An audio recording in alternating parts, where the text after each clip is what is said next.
आगे बढ़ते हैं। आज हम बिहार पुलिस अधिनियम के एक बहुत ही अहम हिस्से की पड़ताल करने जा रहे हैं। ये वो हिस्सा है जो सीधे सीधे आम लोगों की जिंदगी से जुड़ा है। हम बात कर रहे हैं अध्याय 9 की, जिसमें रोजमर्रा के अपराध, सजाओं और पुलिस के साथ साथ हम नागरिकों की जिम्मेदारियों का भी जिक्र है। बिल्कुल।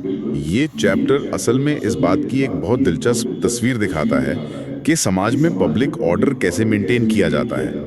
ये सिर्फ नियमों की एक सूखी लिस्ट नहीं है, बल्कि ये दिखाता है कि समाज, एक आम इंसान और पुलिस के बीच एक संतुलन कैसे बनाया जाता है। तो चलिए शुरुआत करते हैं सबसे आम चीज से, सड़कों पर होने वाले जुलूस और सभाओं से। हाँ, ये तो आए दिन हम देखते हैं। तो अगर किसी को कोई जुलूस निकालना है या कोई बड़ी सभा करनी है, तो प्रक्रिया क्या है?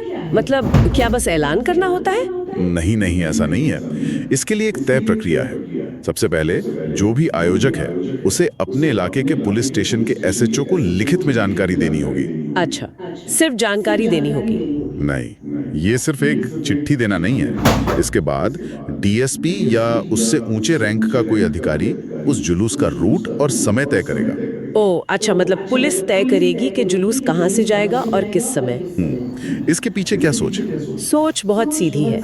आम लोगों को कम से कम परेशानी हो और सबकी सुरक्षा भी बनी रहे। सोचिए, अगर कोई भी कहीं भी जुलूस निकालने लगे तो पूरे शहर का ट्रैफिक जैम हो जाएगा, एम्बुलेंस फंस सकते हैं, लोगों को दिक्कत होगी।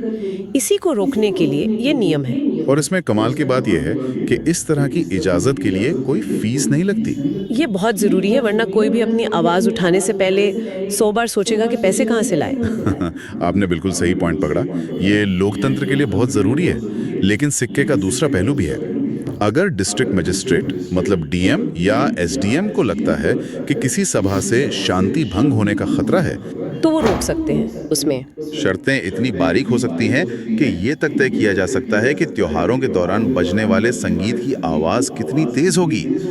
पूरा नियंत्रण अधिकारियों के हाथ में होता है, ताकि हालात काबू से बाहर ना जाएं। संगीत और शोर की बात आई है तो आजकल लाउडस्पीकर एक बहुत बड़ा मुद्दा है। चाहे त्योहार हो, शादियां हो या कोई और कार्यक्रम, क्या इसे लेकर भी कोई खास नियम है? हाँ बिल्कुल। लाउडस्पीकर और शोर शराबे से निपटने के लिए एक अलग ही सेक्शन है, धारा 68।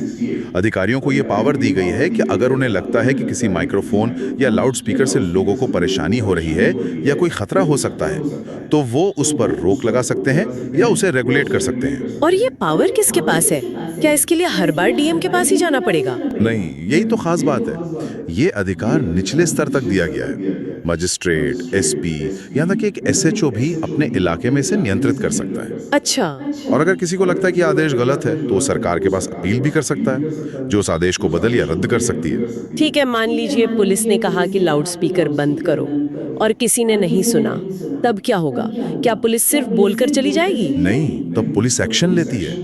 एक सब इंस्पेक्टर या उससे ऊपर का अधिकारी उस आदेश को लागू करवाने के लिए जरूरी बल का इस्तेमाल कर सकता है। जरूरी बल? हाँ, वो उस माइक्रोफोन, लाउडस्पीकर और उससे जुड़े सारे सामान को जब्त कर सकते हैं। अरे वाह, सिर्फ बंद नहीं करवाना, सामान भी उठा ले जा सकते हैं। और अगर वो सामान किसी गाड़ी में लगा हो तो उस गाड़ी को भी जब्त किया जा सकता है। पूरी गाड़ी? जी हाँ। बाद में उस गाड़ी को 5,000 रुपए तक के बॉन्ड पर छुड़ाया जा सकता है। लेकिन अगर अदालत में मामला साबित हो गया तो 1,000 रुपए तक का जुर्माना तो लगेगा ही। और कोर्ट ये भी आदेश दे सकती है कि वो जब्त किया हुआ सामान या गाड़ी सरकार की संपत्ति हो जाएगी। बाप रे, एक छोटी सी लापरवाही बहुत महंगी पड़ सकती है। बिल्कुल। तो ये तो हुई जुलूस और लाउडस्पीकर की बात, जो कभी कभी होते हैं। हाँ। लेकिन रोजमर्रा की जिंदगी में सड़कों पर व्यवस्था कैसे बनी रहती है, जैसे ट्रैफिक कंट्रोल या बैरिकेडिंग? उसके लिए भी नियम है। पुलिस सुपरिटेंडेंट यानी एसपी को ये अधिकार है कि वो पब्लिक सड़कों पर किसी भी तरह की रुकावट या खतरे को रोकने के लिए आदेश जारी कर सकते हैं।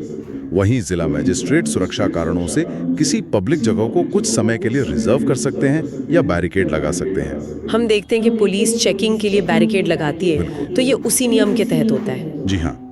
इन बैरिकेड्स का मकसद सिर्फ ट्रैफिक कंट्रोल करना नहीं, बल्कि गाड़ियों की जांच करना और सुरक्षा पक्की करना भी है। ये एक तरह का प्रोएक्टिव पुलिसिंग का हिस्सा है। और अगर कोई इन आदेशों को ना माने, कोई बैरिकेड तोड़कर भाग जाए या बंद रास्ते पर जाने की जिद करे, तो इसे बहुत गंभीरता से लिया जाता है। ऐसा करने वाले को तुरंत गिरफ्तार किया जा सकता है। और अगर दोष साबित हो गया तो जुर्माना 10,000 रुपए तक का हो सकता है। 10,000?